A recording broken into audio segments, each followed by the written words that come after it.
میری بھی پکار سنو. اب قرآن مجید میں اس کے الفاظ جو اردو میں ترجمے کیے ہیں لوگوں نے تھوڑے مختلف ہیں. انہوں نے کہا جو میرا حکم مانو. نہیں, لفظ ہیں استجیبو لی, تو فل یستجیبو لفظ ہے کہ جس طرح میں تمہاری پکار سنتا ہوں تم بھی میری پکار سنو. تو دعا کی قبولیت کے لیے یہ ہے کہ جب ہم اسے مانگتے ہیں تو اس کی بات بھی تو مان لینا, اس کی بات بھی تو سن لیں, اس پہ عمل کریں تو کامیابی ہوگی. کیونکہ ہمارا ایک رشتہ پھر قائم ہو جاتا ہے. ایک بندے جس طرح ماں باپ کے ساتھ بچوں کا رشتہ ہے تو ہمارا اس کے ساتھ ایک رشتہ قائم ہو جاتا ہے. وہ بات ہی اس طرح کر رہا ہے جس طرح ماں باپ بچے کے ساتھ کرتے ہیں. تو گویا یہ بھی ایک دعا کا ایک آسپیکٹ ہے. تو اس طرح بہرحال میں تھوڑا سا اب مختصر کروں گا اس کو. اب اس کے سائنٹیفک آسپیکٹ کی بات کریں. اچھا, سائنس کی بات میں مجھے یاد آ گیا بائی دی وے, ایک دفعہ ہم نے ذکر کیا تھا ایک جاپنیز سائنسدان مسارو اموٹو کا. آپ گوگل پہ نکالیں مسارو اموٹو, آپ کو نظر آ جائے گا. اس نے ایک تجربہ ہی کیا کہ 2 گلاس پانی کے رکھے دور دور. ایک کو یہ کہا تم بہت اچھے ہو, آئی لو یو, بہت زبردست چمک رہا ہے تمہارے پانی. اور ایک گلاس علیحدہ رکھ لیا, اس میں کہا بڑے گندے ہو, آئی ہیٹ یو. اور پھر اس نے دونوں گلاسوں کو پانی کو کرسٹلائز کیا -35 ڈگری سے. تو جو کرسٹل بنے, اب کرسٹل دیکھا, جس کرسٹل کو اس نے کہا تھا, جس گلاس کو کہا تھا کہ I love you, you are so nice, so wonderful, تو اتنے خوبصورت پھولوں کی طرح سارے کرسٹل بن گئے. اچھا, جس میں اس نے کہا تھا کہ تم بہت برے ہو, گندے ہو, آئی ہیٹ یو, وہ گندلا سا پانی ہو گیا. اس کا مطلب ہے جو الفاظ ہم منہ سے نکالتے ہیں, جس قسم کے الفاظ نکالتے ہیں, جس قسم کی دعا کرتے ہیں, وہ اس کا اثر ہمارے خون پہ, پانی ہے نا, خون جسم کا خون ہے, پانی ہے, وہ خون میں بھی وہ تبدیلی واقع ہو جاتی ہے. سائنس کا آسپیکٹ میں بتاؤں تو اگر سمجھ کے کریں, اگر وہ ویسے ہی منہ میں کسی سنسکرت زبان میں بول جاتا ہے تو شاید پانی میں فرق نہ پڑتا, مگر اس نے فیل کے ساتھ کیا کہ I love you, I hate you. تو اس طرح ہم بھی جب دعا کرتے ہیں تو اس کا میننگ, اس کے معنی کو محسوس کرتے ہوئے کریں گے تو وہ انسان کے اندر تبدیلی واقع ہو جائے گی, اس کے خون میں تبدیلی واقع ہو جائے گی. یہ اس کا یہ سیکولر آسپیکٹ میں بتا رہا ہوں, جو سائنٹیفک آسپیکٹ ہے. اچھا, اسی طرح ایک اور اسی کی میں دوسری شکل کروں گا. ہم نے پتہ ہے جیسے کہ ایک کانشیس مائنڈ ہے, شعور ہے, ایک لاشعور ہے, ایک شعور ہے یہ جو ہم دیکھ رہے ہیں, ایک تحت شعور ہے جو بہت بڑا اندر ہمارے ہے, جس میں ہر چیز جمع ہو رہی ہے.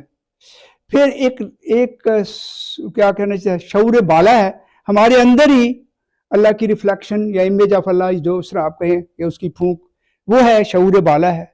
اور پھر ایک لامحدود یہ کائناتی شعور ہے, فنڈامنٹل کانشیسنس اس کو کہتے ہیں, جس کو یونیورسل کانشیسنس کہتے ہیں, جس کو اللہ کہتے ہیں, گاڈ کہتے ہیں, جس کو آپ کہیں کہ وہ کانشیس.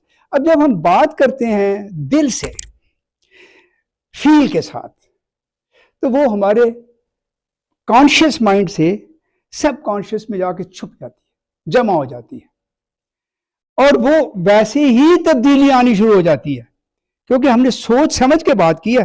ایسے رٹا لگا کے بات کرنے سے نہیں بات بنتی. نے کہا کہ اللہ میرے اندر, میرے دل میں ایسے کر دے کہ نفاق سے دور ہو جائے, میری زبان سچ بولنے لگے, میرے آنکھوں میں حیا آ جائے, اور اللہ تو جانتا ہے آنکھوں کی حیا کو. تو پھر وہ ویسی ہی تبدیلی واقع آنی شروع ہو جائے گی اگر ہم نے سوچ کے کہا ارادے کے ساتھ.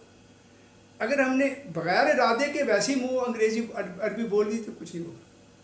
لہٰذا وہ کیا ہوتا ہے کہ وہ شعور سے تحت شعور میں چلا گیا, اور انسان اگر روز اسی طرح دعا مانگتا رہے, کرتا رہے, تو تحت شعور انسان کے اندر شعوری تبدیلی لے آئے گا. یہ تو ہے اپنی حد تک. مگر جو چیز ہمارے اختیار میں نہیں ہے, میں جس کی کہا رہا کہ بے بس ہے, جس میں انسان جو بس میں نہیں ہے, اس کے لیے جب آدمی دعا کرتا ہے تو یہ میرا خیال اس طرح ہے کہ سائنس کو اگر دیکھا جائے کہ وہ شعور سے, جو ہمارا شعور بالا ہے, جو ہمارے اندر اللہ کی ریفلیکشن, اس کی سانس, اس کی پھونک ہے, اس کا امیج ہے, اس میں کہیں میسج چلا جاتا ہے. اور وہاں سے پھر اس کا تعلق کائناتی شعور کے ساتھ، اللہ کے ساتھ، یونیورسل کانشیسنس اس کو کہتے ہیں. تو وہ اس کی مرضی ہے کہ وہ مان لے، تبدیلی واقع ہو جائے. مگر بات یہ اس میں خلوص ہونا پڑے گا، سنسیریٹی کے ساتھ. جب سنسیریٹی کے ساتھ ہوگا تو وہ واقعہ عمل ہو جاتا ہے. اب آپ ایک سوال مجھ سے کریں گے کہ ہمارے تو دعائیں کرتے رہتے قبول ہی نہیں ہوتی. ہم نے بہت دعائیں کی، فلاں نہیں قبول ہوئی. اس کی بھی وجہ ہوتی ہے.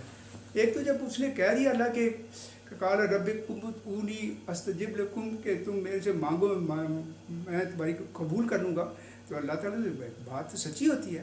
مگر یہ ہے کہ چونکہ ہم اس کی بات نہیں مانتے، وہ فرض یستجیبوا کی بات ہے، یستجیبوا لی کی بات ہے کہ ہم اس کی بات نہیں مانتے، تو پھر ہم اس سے ایکسپیکٹ کریں کہ ہماری ساری باتیں میں.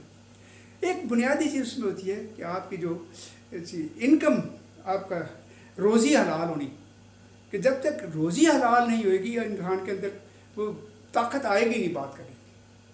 تو جب ہم چیٹ کریں گے سب کو، دوسروں کو دھوکہ کریں گے، بےایمانی کریں گے، خراب چیزیں دیں گے لوگوں کے ساتھ، کسی نہ ہیری پھیری کریں گے، تو پھر کیسی ہزار دعائیں کریں کیسے قبول ہوں؟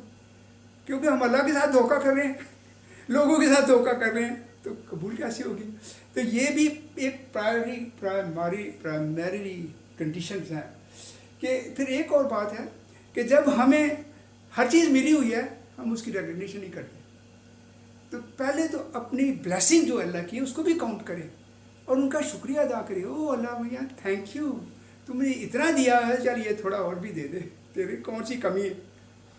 تو جب ہم اس طرح مانگیں گے کہ جو بلیسنگ ہے ان کو کاؤنٹ کریں. اور ایک صاحب ہیں وہ مجھے اکثر فون کرتے رہتے ہیں کہ میرے اتنے بچے ہیں، مجھے ایک اور بچہ چاہیے. میں کہا خدا کے بندے، تمہارا گھر بھی ہے، تمہارا کاروبار بھی ہے، تمہارے پاس گاڑی بھی ہے، تمہارے اتنے بچے بھی، تو ان کا شکر ادا کر. تو ہر وقت میرے پاس یہ لگا رہتا ہے کہ مجھے یہ اور چاہیے. تو جب تو اس کا شکر ادا کرے گا تو خود بخود مل جائے گا. کہنے کی ضرورت ہی نہیں ہوگی دعا کرنے کی اس طرح. پہلے اس کا شکر ادا کرو، اپنی روزی کو پاک کرو، اور پھر خلوص کے ساتھ اسے مانگ لو. اس میں کون سی کمی ہے؟